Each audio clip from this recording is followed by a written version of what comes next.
નમસ્કાર વિદ્યાર્થી મિત્રો, ધોરણ 7માં આપણે આગળ યુનિટ 1, યુનિટ 2 બરાબર અને પ્રોસ 1 અને પ્રોસ 2 ચારે ચાલી ગયા. હવે આજે આપણે ગ્રામરનો પહેલો ટોપિક લઈશું, ધ સિમ્પલ પ્રેઝન્ટ ટેન્સ, એટલે કે સાદો વર્તમાન કાળ. શું કહેવાય? સાદો વર્તમાન કાળ, જેની અંદર શું દર્શાવવામાં આવે છે તો લખવાનું કે વર્તમાનમાં થતી અથવા તો રોજિંદી ટેવવશ થતી ક્રિયાઓ દર્શાવવા માટે સાદા વર્તમાન કાળનો ઉપયોગ થાય છે. રોજિંદી ક્રિયાઓ અને ટેવવશ થતી ક્રિયાઓ દર્શાવવા માટે સાદા વર્તમાન કાળ વડે તેને દર્શાવાય છે અને તેનો ઉપયોગ થાય છે. ચલો, શું છે? ધ સિમ્પલ પ્રેઝન્ટ ટેન્સ, એટલે કે સાદો વર્તમાન કાળ. એમાં સૌથી પહેલા ટુ બી ના રૂપો જોઈએ. ટુ બી એટલે થવું, હોવું, બરાબર. ટુ બી એટલે શું થાય? થવું અને હોવું. ક્રિયાપદના સાદા વર્તમાન કાળના રૂપો, કે ટુ બીના ક્રિયાપદમાં સાદા વર્તમાન કાળના રૂપો કેવા હોય તે આમાં દર્શાવ્યું છે એકવચન અને બહુવચનમાં, બરાબર. તો હંમેશા એકવચન માટે પહેલો પુરુષ આઈ આવે, બહુવચનમાં પહેલો પુરુષ વી આવે, બીજો પુરુષ એકવચનમાં યુ આવે અને યુનું બહુવચન પણ યુ જ થાય. શું થાય? યુ જ થાય. અને ત્રીજો પુરુષ એકવચનમાં શું આવે? હી, શી, ઇટ, અથવા તો કોઈ પણ એક નામ પણ લખી શકો, બરાબર. એટલે એક વચન નામ હોવું જોઈએ અને બધાનું બહુવચન શું થાય? તે. શું થાય? તે. તો જ્યારે ટુ બી ના રૂપો આવે ત્યારે આઈ સાથે હંમેશા એમ આવે, તો વી સાથે એમનું બહુવચન આર આવે. બીજા પુરુષમાં યુ માટે જો યુ સાથે આર આવે તો અહીં પણ યુ જ છે, તો અહીં પણ યુ સાથે શું આવે? બહુવચનમાં આર. આરનું બહુવચન આર જ થાય. અને ત્રીજો પુરુષ એક વચન માટે હી, શી, ઇટ હોય તો ઇઝ હોય, બરાબર. He is, she is, it is. Is હોય તો ઇઝનું બહુવચન શું થાય? આર થાય. શું થાય? આર. ખબર પડે છે બોલું છું એમાં? એક વચન અને બહુવચન આપેલા છે. પહેલો પુરુષ એક વચન આઈ, બહુવચન વી. બીજો પુરુષ એક વચન યુ, તો બહુવચન પણ યુ, યુનું બહુવચન યુ થાય. ત્રીજો પુરુષ એક વચન હી, શી, ઇટ અને તેનું બહુવચન શું થાય? ધે. એવી જ રીતે સેમ ટુ સેમ હેવ અને હેઝના વર્તમાન કાળના રૂપો આપ્યા છે. હેવ અને હેઝના સાદા વર્તમાન કાળના રૂપો આપેલા છે. હેવ અને હેઝ એટલે પણ થવું જ થાય. કોઈ વસ્તુ આપણી પાસે હોવી, થવું એ થાય, બરાબર. તો અહીં પણ જે એક વચન બહુવચન માટે પહેલો, બીજો અને ત્રીજો પુરુષ તે સેમ જ આવશે, બરાબર. આઈ તો વી, બીજો પુરુષ એક વચન યુ તો યુનું બહુવચન યુ, ત્રીજો પુરુષ હી, શી, ઇટ તો સામે તે. ચલો, શું આવશે? તો આઈ અને વી માટે આઈ, વી, યુ અને ધે પાસે હંમેશા શું આવે? હેવ આવે, બરાબર. આઈ, વી, યુ અને ધે માટે હંમેશા હેવ આવે. હેઝ ક્યારે આવે? જ્યારે ત્રીજો પુરુષ એક વચન હોય ત્યારે હી હેઝ, સી હેઝ અને ઇટ હેઝ. એટલે કે જ્યારે ત્રીજો પુરુષ એક વચન હોય ત્યારે જ માત્ર હેઝ આવે. શું છે હેવ અને હેઝમાં સાદા વર્તમાનકાળના રૂપોમાં? કે જ્યારે પહેલો પુરુષ આઈ, વી, બીજો પુરુષ યુ અને ત્રીજો પુરુષ ધે હોય, આઈ, વી, યુ અને ધે હોય ત્યારે હંમેશા હેવ હેઝમાંથી તેનું હેવ વાળું રૂપ જ આવે. અને જ્યારે પણ ત્રીજો પુરુષ એક વચન હોય અથવા તો એક વચન નામ હોય, જે આની અંદર નથી આપેલું, અથવા એક વચન નામ હોય તો તેની સાથે હેઝ આવે. ત્રીજું, રોજિંદી અથવા ટેવવશ થતી ક્રિયાઓ દર્શાવવા માટે ક્યાંનો ઉપયોગ થાય? ફરીથી ત્રીજો, રોજિંદી અથવા ટેવવશ થતી ક્રિયાઓ દર્શાવવા માટે. અને શું આપ્યું છે? ટુ રનનું ઉદાહરણ આપ્યું છે. શું આપ્યું છે? ટુ રન માટેનું ઉદાહરણ આપેલું છે. તો ક્રિયાપદના સાદા વર્તમાનકાળના રૂપો કેવા થાય? તો જો અહીં એક વચન છે, અહીં બહુવચન છે, બરાબર. પહેલો પુરુષ આઈ તો એનું બહુવચન વી, પહેલું પુરુષ બહુવચન વી થાય. બીજો પુરુષ એક વચન યુ, બહુવચન યુ. ત્રીજો પુરુષ એક વચન હી, સી, ઇટ, બહુવચન ધે. તો હવે અહીં જ્યારે પણ સાદા વર્તમાન કાળમાં વાક્યમાં દર્શાવવું હોય ક્રિયાપદને, બરાબર, તો ક્રિયાપદ પાછળ એસ અથવા ઈએસ પ્રત્યય આવે. ક્યારે? જ્યારે હી, શી, ઇટ હોય ત્યારે, અથવા તો એક વચન હોય ત્યારે, બરાબર. જુઓ, અહીં પહેલો પુરુષ આઈ છે, બરાબર. અને જ્યારે જો બહુવચન હોય તો ક્રિયાપદનું હંમેશા કેવું રૂપ? મૂળ રૂપ જ આવે. કેવું રૂપ આવે? મૂળ રૂપ જ આવે. ચલો, ખબર પડી મેં શું કીધું? કે જ્યારે સાદા વર્તમાન કાળમાં ક્રિયાપદનું રૂપ દર્શાવવું હોય ત્યારે એમાં એસ કે ઈએસ પ્રત્યય લાગે. પણ ક્યારે લાગે? કે જ્યારે ત્રીજો પુરુષ એક વચન હોય ત્યારે લાગે. પરંતુ જો ત્રીજો પુરુષ બહુવચન હોય અથવા તો આઈ, વી, યુ, ધે આ ચાર કર્તાઓ આપેલા હોય, કર્તા તરીકે આઈ, વી, યુ, ધે આપેલા હોય ત્યારે શું આવે? ક્રિયાપદનું મૂળ રૂપ જ આવે. ચલો, એ આમાં ટુ રનના ઉદાહરણ દ્વારા આપણે અંદર સમજીએ. જુઓ, અહીં જુઓ, આઈ, વી આ યુ બંને અને ધે એની સાથે ક્રિયાપદનું મૂળ રૂપ આપેલું છે, એમાં કોઈ પણ એસ કે એસ લાગેલો નથી. આઈ વી યુ ધે માટે શું આપેલું છે? ક્રિયાપદનું મૂળ રૂપ. પણ ત્રીજો પુરુષ એક વચન માટે જુઓ, ત્રીજો પુરુષ એક વચનમાં હી શી અને ઈટ આપેલું છે, તો તેની પાછળ જુઓ રન્સ થઈ ગયું. શું થઈ ગયું? રન્સ. રન્સ એટલે તે દોડે છે, રન એટલે પણ તે દોડે છે અને રન્સ એટલે પણ તે દોડે છે. પણ અહીં ત્રીજો પુરુષ એક વચન થઈ ગયું, તો જો ત્રીજો પુરુષ એક વચન આવે ત્યારે ક્રિયાપદનું એસ કે ઈએસ વાળું રૂપ જ આવે, એટલે અહીં શું થઈ ગયું? રન્સ. શું થઈ ગયું? રન્સ. દરેક વાક્યમાં ક્રિયાપદનું મૂળ રૂપ તો વપરાયું જ છે. અહીં ભલે રન્સ હતું પણ રન તો વપરાયું જ છે. એસ કે ઈએસ તો આપણે કર્તા તરીકે જે હતું તેના આધારે લીધું. જો નિયમ આપેલો છે કે ત્રીજા પુરુષ એક વચનમાં ક્રિયાપદને એસ પ્રત્યે લાગે છે. ત્રીજા પુરુષ એક વચનમાં જ ક્રિયાપદને એસ પ્રત્યે લાગે છે. ત્રીજા પુરુષ એક વચનમાં ક્રિયાપદને અંતે જો એસએસ, એસએચ, સીએચ, એક્સ કે ઓ આપેલા હોય તો ત્યાં કયા પ્રત્યે લાગે? ઈએસ પ્રત્યે લાગે. કયો પ્રત્યે લાગે? ઈએસ. ક્યારે? જો ત્રીજા પુરુષ એક વચનમાં ક્રિયાપદને અંતે એટલે કે આ જે ક્રિયાપદ આપેલું હોય તેમાં જો છેલ્લે એસ, એસએચ, સીએચ, એક્સ કે ઓ આપેલા હોય ત્યારે ક્રિયાપદમાં ઈએસ પ્રત્યે લાગે છે, જે ક્રિયાપદ આપેલું હોય તે.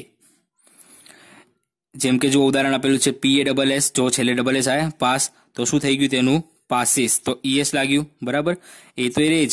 એસએસ તો એમને રેજ, એની પાછળ ઈએસ લાગે. અહીં જુઓ વોશ, WASH, તો એમાં એસએચ આવ્યું, તો અહીં જુઓ વોશિસ થઈ ગયું. અહીં ટીચ, TEACH, CH આવ્યું, તો TEACHES થઈ ગયું. પછી અહીં એક્સ આવ્યું, ફિક્સ, તો અહીં ફિક્સિસ થઈ ગયું. શું થયું? એક્સ આવ્યો તેની જગ્યાએ ફિક્સિસ થઈ ગયું, ઈએસ લાગી ગયું. અને અહીં જુઓ ગો લખ્યું છે, GO, તો છેલ્લે ઓ આવ્યું તો પાછળ જુઓ શું થઈ ગયું? GOES, એટલે કે ઈએસ પ્રત્યે લાગ્યું. એ જ રીતે જો ક્રિયાપદને અંતે વ્યંજન પ્લસ વાય આપેલો હોય, એટલે કોઈ પણ વ્યંજન આપેલો હોય અને તેની પછી વાય આપેલો હોય તો વાયની જગ્યાએ શું લાગી જાય? IES પ્રત્યય લાગે. કે જ્યારે ક્રિયાપદને અંતે વ્યંજન પ્લસ વાય આપેલો હોય તો વાયની જગ્યાએ IES પ્રત્યય લાગે. વાય નીકળી જાય અને IES લાગી જાય. અહીં જુઓ TRY, ટ્રાય આપેલું છે તો જુઓ વાય છે છેલ્લે, અહીં જુઓ વાય નથી, અહીંયા વાય નીકળી ગયો અને વાયની જગ્યાએ IES લાગી ગયું. એવી રીતે સેમ ટુ સેમ ફ્લાયમાં તો અહીં ફ્લાઇસ, ક્રાયમાં તો અહીં ક્રાઇસ. ખબર પડી? ચલો, ખબર પડી એટલામાં. પણ ક્રિયાપદને અંતે જો સ્વર પ્લસ વાય મૂકેલો હોય તો, જો ક્રિયાપદને અંતે સ્વર વત્તા વાય આપેલો હોય તો માત્ર એસ જ પ્રત્યય લાગે. શું લાગે? જ્યારે ક્રિયાપદને અંતે સ્વર વત્તા વાય મૂકેલો હોય તો માત્ર એસ પ્રત્યય જ લાગે. જુઓ PLAY, એ એટલે સ્વર થઈ ગયો. AEIOU એ 5 શબ્દો સ્વરના કહેવાય. બરાબર, અહીં PLAY તો છેલ્લે AY આવ્યું તો માત્ર ખાલી પાછળ એસ જ લાગ્યું. અહીં BUY આવ્યું તો અહીં BUYS થઈ ગયું. અહીં સે હતું તો અહીં સેસ થઈ ગયું. રોજિંદી અથવા ટેવસ ક્રિયાઓ દર્શાવવા માટે ઓલવેઝ, નેવર અને સમટાઇમ્સનો ઉપયોગ થાય છે, એવા શબ્દોનો ઉપયોગ થાય છે. રોજિંદી એટલે કે આપણે રોજ જે ક્રિયાઓ કહીએ, જેમ કે ખાવું, વાંચવું, લખવું, ભણવું, નાહવું, બરાબર, તે બધી જ વસ્તુ રોજિંદી ટેવસ ક્રિયાઓમાં આવે. તો એની માટે જે વસ્તુ આપણે રોજ કરતા હોઈએ તો એની માટે હંમેશા લખાય ઓલવેઝ. જો ક્યારેય ના કરતા હોય તો નેવર લખાય, કેમ કે એ વસ્તુ આપણે ક્યારેય કરતા નથી. અને ક્યારેક કરતા હોઈએ તો એ સમટાઇમ્સ માટે આવે. ક્યારે આવે? સમટાઇમ્સ. એટલે આ જે શબ્દો છે તે સાદો વર્તમાનકાળ દર્શાવે છે. ચલો, એવી જ રીતે આપણે ચોથું ડુ અને ડઝના સાદા વર્તમાનકાળના રૂપો જોઈએ. તો ડુ અને ડઝમાં પણ સેમ જ, કે જ્યારે આઈ વી યુ ધે હોય ત્યારે હંમેશા ક્રિયાપદનું મૂળ રૂપ એટલે કે ડુ આવે. જ્યારે આઈ વી યુ ધે હોય ત્યારે ડુ આવે, અને જો હી શી ઇટ હોય ત્યારે ડઝ આવે. તો અહીં જુઓ, અહીં આઈ વી આ બંને યુ અને ધે એની સાથે શું આવ્યું છે? ડુ આવ્યું છે. શું આવ્યું છે? ડુ. એટલે ક્રિયાપદનું મૂળ રૂપ કે એક પ્રકારે જોવા જઈએ તો. અને જે ત્રીજો પુરુષ એક વચન છે તેમાં શું આવ્યું છે? હી ડઝ, સી ડઝ અને ઇટ ડઝ. જે ત્રણ વસ્તુ છે ત્રીજો પુરુષ એક વચન કે હી શી ઇટ, એની પાછળ જો ડઝ આવ્યું છે એટલે એવું લખાય કે જ્યારે કર્તા તરીકે ડુ અને ડઝના વાક્યોમાં આઈ વી યુ ધે હોય ત્યારે હંમેશા ડુ આવે, અને જો હી શી ઇટ હોય તો શું આવે? ડઝ આવે. શું આવે? ડઝ આવે. ચલો, નીચે આપેલું છે કે સિમ્પલ પ્રેઝન્ટ ટેન્સમાં પ્રશ્નો અને ઉત્તરો. પ્રશ્નો અને ઉત્તરો. એટલે કે હુ રાઇટ્સ અ પોએમ, આ પ્રશ્ન આપેલો છે કે હુ રાઇટ્સ અ પોએમ. તેની માટે એક નિયમ છે કે જ્યારે પણ જો WH માં હુ આપેલું હોય ને હુ, ત્યારે અંદર ક્રિયાપદનું એસ કે એસ વાળું રૂપ જ આવે, જે કર્તા પ્રમાણે ના લાગે. એની પાછળ માત્ર ને માત્ર એસ કે એસ વાળું રૂપ જ આવે. હુ રાઇટ્સ અ પોએમ, કવિતા કોણ લખે છે? તો તમે કોઈ પણ નામ લખી શકો, જેમ કે અહીં આપેલું છે કે Aarti writes a poem. Aarti writes a poem. The children were write a poem. The children were write a poem. એટલે કે બાળકો કવિતા લખે છે. પ્રશ્ન શું આપેલો હતો પહેલો કે હુ રાઇટ્સ અ પોએમ, તે તમને ખબર પડી જ જશે, જોશો એટલે એકવાર સ્વાધ્યાયપોથીમાં ગ્રામરની બુકમાં જોશો તો ખબર પડી જશે કે શું કરેલું છે. જ્યારે હુ થી પ્રશ્ન ચાલુ થાય ત્યારે હંમેશા અહીં ક્રિયાપદનું એસ કે એસ વાળું રૂપ જ આવે. પણ જ્યારે તેનો જવાબ આપો ત્યારે, જેમ કે અહીં આરતી હતું તો એ એક વચન હતું, ભલે હી શીટ નતું પણ ત્રીજો પુરુષ એક વચન તો હતું જ, તો અહીં એસ કે એસ વાળું રૂપ આવ્યું. અને અહીં ધ ચિલ્ડ્રન હતું, ધ ચિલ્ડ્રન એટલે બાળકો થાય, તો બહુવચન થઈ ગયું. તો બહુવચન માટે અહીં રાઇટ જ આવે, એસ કે એસ વાળું રૂપ આવે નહીં, જે ક્રિયાપદનું મૂળ રૂપ છે તે જ આવે. બીજું, what does Bharat play? What does Bharat play? Bharat શું રમે છે? તો વોટ ડઝ ભારત પ્લે? તો જ્યારે જો પ્રશ્ન વાક્ય બનાવતા હોઈએ, બરાબર, અને તેની અંદર હુ સિવાય કોઈ પણ WH થી શરૂ થતા વાક્યો, પ્રશ્ન વાક્યો હોય, જેમ કે વોટ છે, નીચે વેર છે, તો અહીં કર્તા પ્રમાણે ડુ કે ડઝ મુકાય. ક્યારે? કર્તા પ્રમાણે ડુ કે ડઝ મુકાય. અહીં ભરત છે તો એક વચન થાય. શું થાય? એક વચન થાય. અને એક વચન હોય તો પ્રશ્નમાં ડઝ મુકાય, બહુવચન હોય તો ડુ મુકાય. બરાબર? તો અહીં લખ્યું છે કે what does Bharat play? Bharat શું રમે છે? તો ભરત પ્લેસ ફૂટબોલ. જે રમત એ રમતો હોય એ લખી દેવાનું. અહીં પ્લેઝ એટલા માટે કે જ્યારે જવાબ તેનો આપો ત્યારે તેમાં કાળ પ્રમાણે ચેન્જ કરવો પડે. હવે નીચે જુઓ, એની પછીનું ઉદાહરણ આપ્યું છે કે what do the boys learn? What do the boys learn? બાળકો શું શીખે છે? છોકરાઓ શું શીખે છે? તો અહીં જુઓ ડુ શબ્દ આપ્યો છે. કેમ ડુ? કારણ કે પાછળ શું છે? બહુવચન છે, ધ બોયઝ, એટલે કે છોકરાઓ. બરાબર? The boys learn Sanskrit. અહીં બહુવચન છે તો અહીં પણ ક્રિયાપદનું કેવું રૂપ આવશે? મૂળ રૂપ, કે છોકરાઓ સંસ્કૃત શીખે છે. બરાબર? એવી જ રીતે નીચે વેરથી આપેલું છે કે where does Anil work? Anil ક્યાં કામ કરે છે? તો ડઝ આવ્યું. કેમ આવ્યું? કારણ કે પાછળ એક વચન નામ છે. શું છે? એક વચન નામ છે. તો એનો જવાબ આપતી વખતે Anil works in a school. Works એટલે આવ્યું. અહીં કેમ અનિલ વર્ક જ આવ્યું? કારણ કે અહીં ડઝ આવ્યું હોય. તો જ્યારે ડઝ કે ડુ અંદર શબ્દમાં, એટલે કે અંદર પ્રશ્નમાં ક્રિયાપદ તરીકે આવે ત્યારે જે બીજું ક્રિયાપદ છે, જે મુખ્ય ક્રિયાપદ, તેમાં કોઈ પણ ચેન્જ થાય નહીં, તે ક્રિયાપદનું મૂળ રૂપ છે તેમ જ રહે છે જ્યારે ડુ કે ડઝ આવે ત્યારે. પછી વેર ડુ ધે લીવ? તેઓ ક્યાં રહે છે? તો ડુ કેમ આવ્યું? અહીં ધે આવ્યું. એટલે અહીં લાઈવ કેમ આવ્યું? કેમ કે આગળ ડુ કે ડઝ આવી ગયું હોય તો જે આપણું મેઇન ક્રિયાપદ છે તેમાં કોઈ ચેન્જ થાય નહીં. They live in Rajkot. તેઓ રાજકોટમાં રહે છે. તેઓ રાજકોટમાં રહે છે. અહીં લીવ કેમ આવ્યું? કારણ કે અહીંયા ધ્યેય હતું. ધ્યેય એટલે બહુવચન. તો વિધાન વાક્યમાં ધ્યેય બહુવચન હોય તો આ ક્રિયાપદનું મૂળ રૂપ આવે. અને જો પ્રશ્ન વાક્યમાં ડુ અને ડઝ આપ્યું હોય ત્યારે હંમેશા ક્રિયાપદનું મૂળ રૂપ જ આવે. ચલો ચોથું જુઓ. શું આપેલું છે ચોથું? કે where does Rekha come home? When does Rekha come home? Rekha ક્યારે ઘરે આવે છે? તો Rekha comes home at 5 o'clock. When does Rekha come એટલા માટે વાપર્યું કારણ કે ડુ કે ડઝ અહીં આવી ગયેલું છે. અહીં ડઝ આપેલું છે, ડુ આપેલું કે ડઝ આપેલું હોય. અહીં તો ક્રિયાપદનું મૂળ રૂપ જ આવે. તો Rekha comes home at 5 o'clock. તે રેખા 5 વાગે ઘરે આવે છે. એટલે અહીંયા કમ્સ કેમ આવ્યું? કેમ કે વિધાન વાક્ય છે, આ પ્રશ્ન વાક્ય હતું. જ્યારે પ્રશ્ન વાક્ય બનાવો ત્યારે હંમેશા ક્રિયાપદનું મૂળ રૂપ આવે કારણ કે આગળ ડુ કે ડઝ આવે એટલે. પરંતુ જ્યારે એનું વિધાન વાક્ય બનાવો તો અહીં કર્તા પ્રમાણે ચેન્જીસ થાય. When do the children go to school?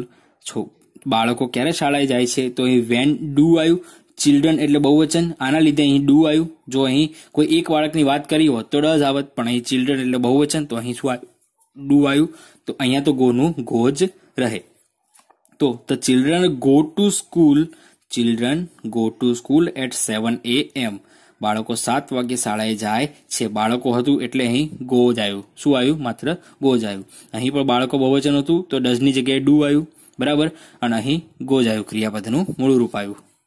5મું, does Raj play chess. હવે ડુ કે ડઝ થી પ્રશ્ન ચાલુ થયો.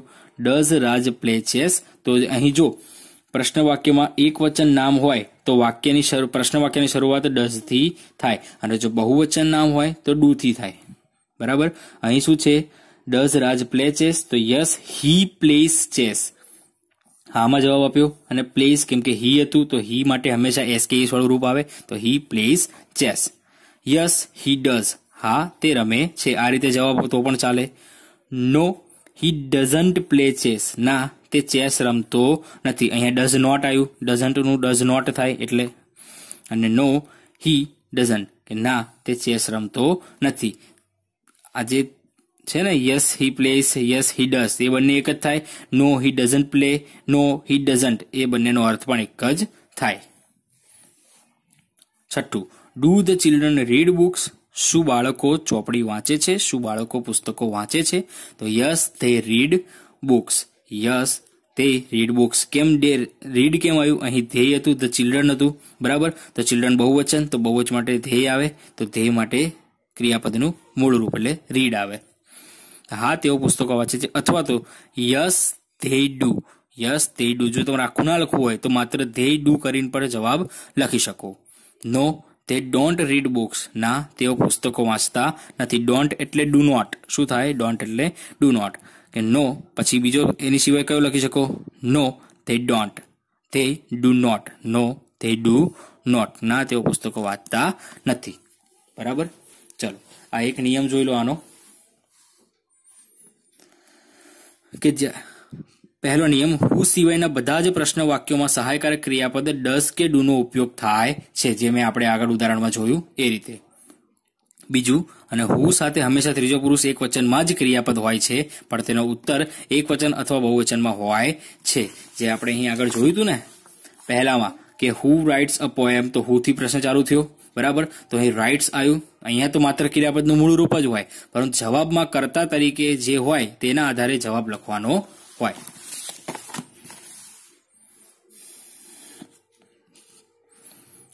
ત્રીજો, ડુ પ્લસ ડુ નોટ ને ડોન્ટ અને ડઝ પ્લસ નોટ ને ડઝન્ટ વંચાય છે. બરાબર. આજે અહીંયા સુધી રાખીએ છીએ. આવતા વિડીયોમાં આપણે તેની આગળની એક્સરસાઇઝ લઈશું એટલે તમને વધારે આની અંદર ખ્યાલ આવી જશે.